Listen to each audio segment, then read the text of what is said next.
प्रिय विद्यार्थियों, मैं डॉक्टर बलबीर सिंह है, associate professor in sociology, government college Newton. आज हम ये पार्ट थर्ड के फर्स्ट क्वेश्चन पेपर की बात करेंगे। जैसा कि आपके सिलेबस में सबसे पहली जो यूनिट है, उस पहली यूनिट का जो पहला अध्याय है उसमें कार्ल मार्क्स के बारे में हम लोग बात करेंगे। सोशियोलॉजिकल थॉट के नाम से आपका यह पेपर है, जिसको हम लोग सामाजिक विचार कह सकते हैं। इसके अंतर्गत विभिन्न समाजशास्त्रियों के विचारों, उनकी विचारधाराओं और उनको समाजशास्त्र को दिए गए योगदान के बारे में बात करेंगे। उस सोशियोलॉजिकल थॉट जो फर्स्ट पेपर है, उसका जो पहला अध्याय है उसमें पहला जो खंड है उसमें 3 थिंकर्स को शामिल किया गया है। पहले कार्ल मार्क्स है, दूसरे इमैनुएल डुर्खिम है और तीसरे मैक्स वेबर। अध्याय का प्रारंभ करते हुए सर्वप्रथम हम लोग कार्ल मार्क्स के बारे में बात करेंगे। कार्ल मार्क्स के लाइफ स्केच के बारे में बात करेंगे। सर्वप्रथम हमको कार्ल मार्क्स के बारे में यह जान लेना जरूरी है कि जब जब कार्ल मार्क्स के बारे में चर्चा होगी, जब जब कार्ल मार्क्स के विचारों के बारे में बात होगी या कार्ल मार्क्स को समाजशास्त्र को दिए गए योगदान के बारे में बात होगी, एक बात हमारे मानस पटल पर स्पष्ट हो जानी चाहिए। वह यह है कि जब जब कार्ल मार्क्स का चर्चा होगा तब तब क्रांति की बात होगी, संघर्ष की बात होगी, सामाजिक परिवर्तन की बात होगी। और कार्ल मार्क्स का यह कहना है कि जब तक क्रांति नहीं आएगी, संघर्ष नहीं होगा, तो सामाजिक परिवर्तन नहीं आएगा।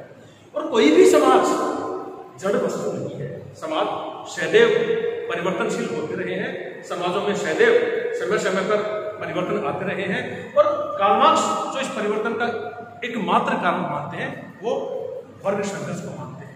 कार्ल मार्क्स की ऐसी मान्यता है कि जिस प्रकार से परिवर्तन प्रकृति का नियम है, परिवर्तन प्रकृति का नियम है, चूंकि समाज भी प्रकृति का एक हिस्सा है, इसलिए समाज में परिवर्तन से अछूता नहीं रह सकता।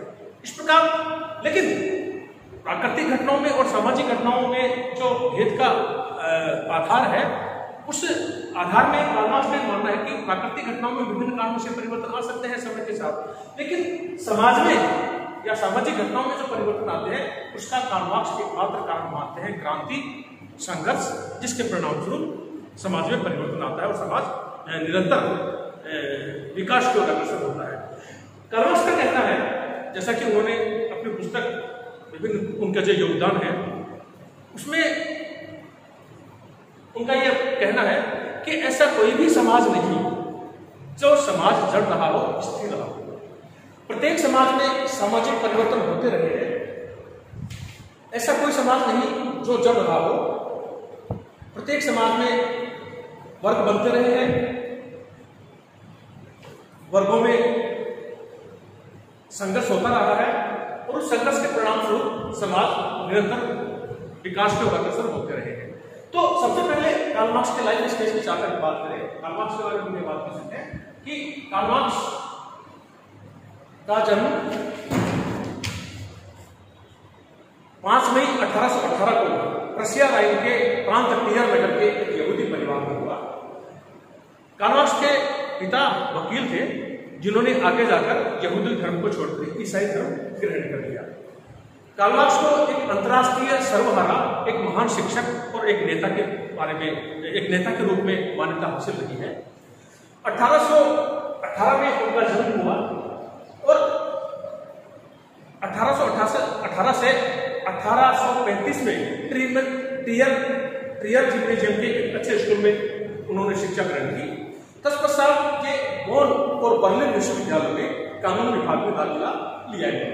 क्योंकि कार्ल मार्क्स मूल रूप में कानून के विद्यार्थी थे, लेकिन उससे कहीं बढ़कर कार्ल मार्क्स की जो रुचि है वो इतिहास और दर्शन शास्त्र में बहुत अधिक रही है। कार्ल मार्क्स के जो जीवन काल है, उस जीवन काल में अनेक ऐसी घटनाएं घटित हुई जिसके कारण उनके विचारधारा में काफी परिवर्तन आए। उस समय की घटनाओं का मार्क्स के विचारधारा पर बहुत अधिक प्रभाव था। उस समय पूंजीवाद के विकास हो गया था और सर्वहारा वर्ग सामंतवाद दम तोड़ रहा था। मार्क्स के दर्शन पर हेगल का प्रभाव देखने को मिला, जैसा कि उन्होंने अपने द्वंद्वात्मक भौतिकवाद के सिद्धांत के बारे में उन्होंने कहा था कि जो कह सकते हैं कि कार्ल मार्क्स ने अपना जो द्वंद्ववाद का जो आधार है, द्वंद्ववाद की जो विचारधारा है, वो हेगल की विचारधारा से प्रभावित है, क्योंकि हेगल ने जो द्वंद्ववाद दिया था उसी द्वंद्ववाद को आधार मानते हुए कार्ल मार्क्स ने द्वंद्वात्मक भौतिकवाद का अपने विचार प्रस्तुत किए। कार्ल मार्क्स पर हेगल का बहुत अधिक प्रभाव था, क्योंकि कार्ल मार्क्स अपने जीवन काल में उग्र विचारों के धनी रहे हैं। कार्ल मार्क्स की पत्नी का नाम जेनी था। 1844 में मार्क्स और एंजल्स की मित्रता हुई, जिनकी संयुक्त रचना 1845 में द होली फैमिली के रूप में उभर कर आई। इसके पश्चात उनकी एक संयुक्त रचना और आई, जिसको जर्मन आइडियोलॉजी या जर्मन विचारधारा कहा गया। 1848 में मार्क्स ने कम्युनिस्ट मैनिफेस्टो की रचना की, जिसमें उन्होंने पहली बार सर्वहारा के क्रांतिकारी सिद्धांतों की एक संक्षिप्त और सरल व्याख्या की, जैसे कि अभी हम बात कर रहे थे। कार्ल मार्क्स का जो कम्युनिस्ट मैनिफेस्टो है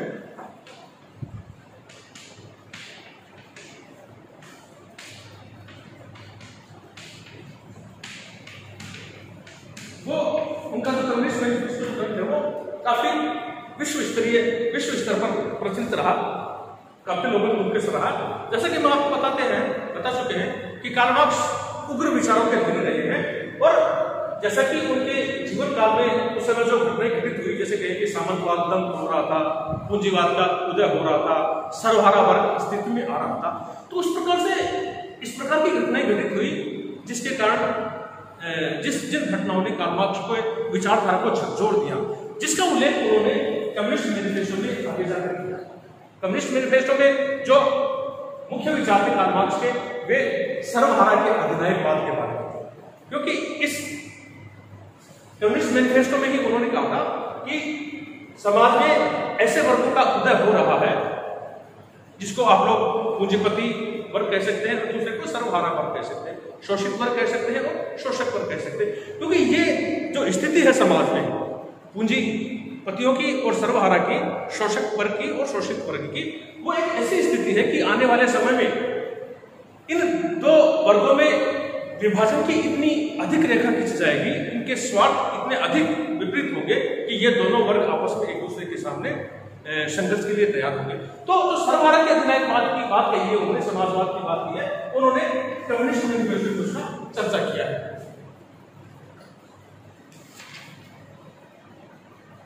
साथ ही साथ 1867 में 1869 में उन्होंने दास कैपिटल का उनका प्रथम खंड उभर कर आया, और दूसरा और तीसरा खंड 1845 और 1894 में मार्क्स की मृत्यु के पश्चात उनके मित्र एंजल्स ने प्रकाशित करवाया था। लाइफ स्केच के अंतर्गत हम बात करें तो 1843 में उनकी पुत्री का देहांत हो गया था, जिसके कारण उन पति पत्नी को इतना अधिक सदमा लगा कि उनकी पत्नी जो है जेनी, जिन्होंने 1881 में 1881 में दम तोड़ दिया, और इस सदमे को कार्ल मार्क्स सहन नहीं कर सके, और 14 मार्च 1883 को 15 मार्च 1883 को कार्ल मार्क्स की भी मृत्यु हो गई। लेकिन कार्ल मार्क्स ने अपने जीवन काल में इतनी सी छोटी सी आयु में, लगभग 65 ईयर में, अनेक विषयों को अपना इतना अधिक योगदान दिया। न सिर्फ समाजशास्त्र का, बल्कि दर्शन शास्त्र में उन्होंने अपने विचारों का योगदान दिया, राजनीति शास्त्र में उन्होंने अपने विचारों का योगदान दिया, अर्थशास्त्र में उनके विचारों का योगदान दिया। कहने का तात्पर्य, कार्ल मार्क्स न एक समाजशास्त्र से बल्कि एक अच्छे राजनीतिक विचारधारा वाले थे, एक अच्छे आर्थिक योगदान उनके रहे हैं, और अनेक दार्शनिक विचारों के कारण उनको जाना जाता है। हम थर्ड ईयर के सिलेबस में पाठ्यक्रम की जहां तक बात है, इनके योगदान के अंतर्गत हम लोग द्वंद्वात्मक भौतिकवाद की बात करेंगे और वर्ग संघर्ष की बात करेंगे। लेकिन इससे पूर्व हम एक बार पुनः बता देना चाहते हैं कि जब भी कार्ल मार्क्स की चर्चा हमारे सामने आएगी, तब तक हमको एक बात बड़ी स्पष्ट हो जानी चाहिए कि कार्ल मार्क्स की चर्चा होगी, इसका मतलब वर्ग की चर्चा होगी, वर्ग संघर्ष की चर्चा होगी, शोषक की चर्चा होगी, शोषित की चर्चा होगी, ठीक है, क्रांति की चर्चा होगी, उस क्रांति और वर्ग संघर्ष के कारण सामाजिक परिवर्तन की चर्चा होगी। क्योंकि कार्ल मार्क्स का यह मानना है कि इतिहास उठाकर देख ले, अब तक जितने भी समाज रहे हैं, ऐसा कोई भी समाज नहीं जो समाज स्थिर रहा हो। समाज विभिन्न वर्गों में इतिहास का कालक्रम अगर उठाकर देखें तो प्रारंभ से लेकर आज समाज के जिस स्तर पर हम लोग पहुंचे हैं, इसका मतलब ये नहीं है कि प्रारंभ से हम इसी अवस्था में हैं। समाज विभिन्न कालखंडों में विभिन्न, जैसा कि उन्होंने कहा कि प्रत्येक समाज दो खंडों में विभक्त हो जाता है अपने स्वार्थों को लेकर, या किसी भी कारण से मूल रूप में कहें कि उनके विभिन्न कालखंडों में विभिन्न इतिहास के दिनों में उनके नाम कुछ भी रहे हैं, लेकिन सामान्य भाषा में हम कहें तो प्रत्येक समाज में शोषक वर्ग और शोषित वर्ग रहे हैं। शोषक वर्ग का यह स्वार्थ रहता है कि शोषक वर्ग का यह स्वार्थ रहता है कि जो निम्न वर्ग है, जो शोषित वर्ग, उससे ज्यादा शोषण किया जाए ताकि वो और अधिक उभरकर पूंजीपति के रूप में उभर कर आए। शोषित वर्ग जब इस बात को पहचान जाता है कि हमारी आवश्यकताओं की पूर्ति ठीक से नहीं हो रही है, इसका मतलब हमारा निश्चित रूप से शोषण हो रहा है, तो उस शोषण के खिलाफ शोषित वर्ग अपनी डिमांड रखता है और बुर्जुआ वर्ग के खिलाफ आंदोलन के लिए या संघर्ष के लिए तैयार हो जाता है। तो कार्ल मार्क्स का यह कहना है कि इतिहास में अब तक जितने भी समाज रहे हैं वो समाज अपने स्वार्थों को लेकर दो खंडों में विभक्त होते गए हैं। विभिन्न खंडों में विभिन्न समय में उनके नाम अलग अलग हो सकते हैं, लेकिन साफ मोटी लोग बात करें तो सामान्य भाषा में कह सकते हैं एक शोषक वर्ग होता है और एक शोषित वर्ग होता है। शोषक वर्ग की जब शोषण की स्थिति चरम पर पहुंच जाती है तो शोषित वर्ग के लोगों में सर्वप्रथम एक व्यक्तिगत चेतना जागृत होती है। वे व्यक्तिगत चेतना धीरे धीरे अपना रूप बढ़ाकर सामूहिक चेतना में परिवर्तित हो जाती है, और जब एक व्यक्ति की व्यक्तिगत चेतना सामूहिक चेतना में उभर कर सामने आने लगती है तो उस निम्न वर्ग के लोग या शोषित वर्ग के लोग अपना एक संगठन बना लेते हैं। आप उसको वर्ग चेतना कह सकते हैं, आप उसको वर्ग की चेतना कह सकते हैं, जिसके परिणाम स्वरूप लोग संगठन के लिए तैयार होते हैं और शोषक वर्ग या जो बुर्जुआ वर्ग है उसके लिए शोषण की तैयारी करते हैं और इन दोनों में संघर्ष होता है। तो कहने का तात्पर्य कार्ल मार्क्स कुछ उग्र विचारों के कारण जाने जाते रहे हैं विभिन्न समय। ये जो हम बात करेंगे ये वर्ग और वर्ग संघर्ष के अंतर्गत विस्तार से इसकी बात करेंगे। उससे पहले कार्ल मार्क्स का जो आपके पाठ्यक्रम के अनुसार जो पहला टॉपिक है वो है द्वंद्वात्मक प्रतीकवाद का।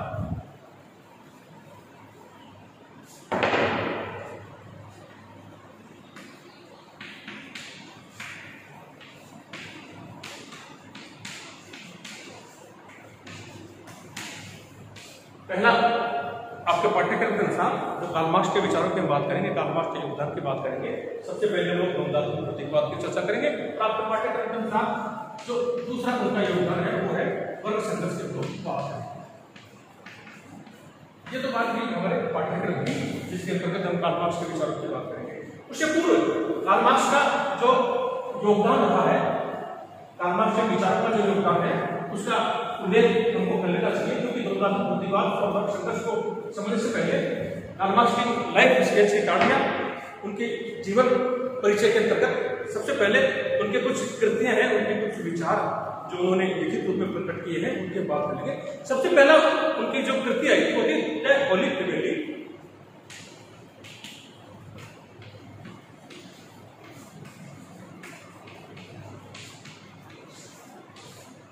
द होली फैमिली 1845 में। दूसरा उनका जो ग्रंथ था वो था the German ideology.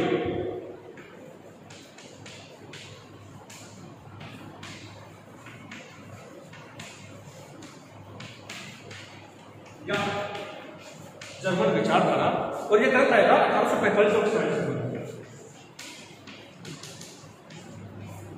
The Holi family और द जर्मन आइडियोलॉजी, ये दोनों ग्रंथ मार्क्स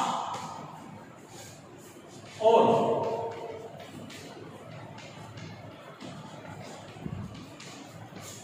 एंजिल्स की संयुक्त रचना है। मार्क्स और एंजिल्स जैसा कि आपको बताया उनकी मित्रता हो चुकी थी और उन्होंने संयुक्त रूप से ये दो ग्रंथ हमारे सामने पेश किए। अगली जो उनकी कृति है वह है द कम्युनिस्ट मैनिफेस्टो।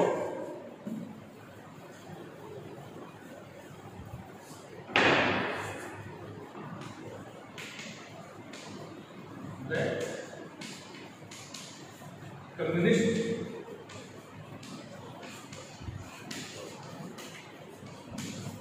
मैनिफेस्टो या कम्युनिस्ट मैनिफेस्टो या कम्युनिस्ट घोषणा पत्र, ये 1848 में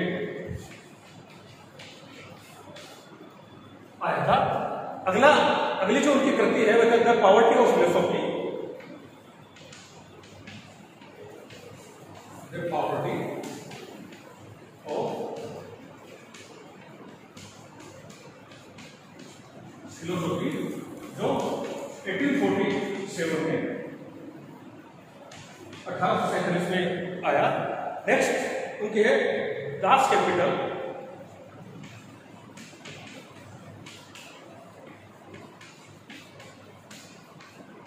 और ये दास कैपिटल जो उनकी कृति है वो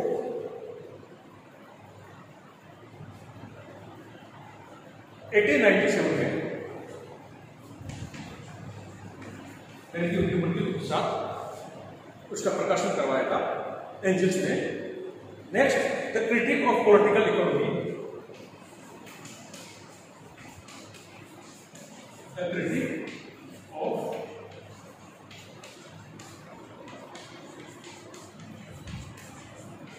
पॉलिटिकल इकोनॉमी, और यह जो उनकी कृति है वो 1850 में में ये उनकी कृति हमारे सामने आई थी। तो ये उनके कुछ महत्वपूर्ण योगदान थे समाजशास्त्र को या अन्य सामाजिक विज्ञान को, जिसके अंतर्गत कुछ उनकी जो कृतियां हैं वो उनके जीवन काल में बरकरार आई थी, तथा कुछ उनके जो योगदान है वो 1883 उनकी मृत्यु के पश्चात उनके मित्र एंजल्स ने प्रकाशित करवाई थी। तो कार्ल मार्क्स का समाजशास्त्र के अंतर्गत इस प्रकार का योगदान है। लेकिन कहते हैं कि कार्ल मार्क्स की जब चर्चा होगी हमारे सामने एक बात, एक फिल्म क्लियर हो जानी चाहिए कि कार्ल मार्क्स की चर्चा हो रही है, जरूर क्रांति की बात होगी, संघर्ष की बात होगी, सामाजिक परिवर्तन की बात होगी, प्रगति की बात होगी, शोषक की बात होगी, शोषित की बात होगी, सर्वहारा की बात होगी, बुर्जुआ की बात होगी, सर्वहारा के अधिनायकवाद की बात होगी, क्योंकि इन्हीं सब बातों पर आधारित है कार्ल मार्क्स के अपने विचार।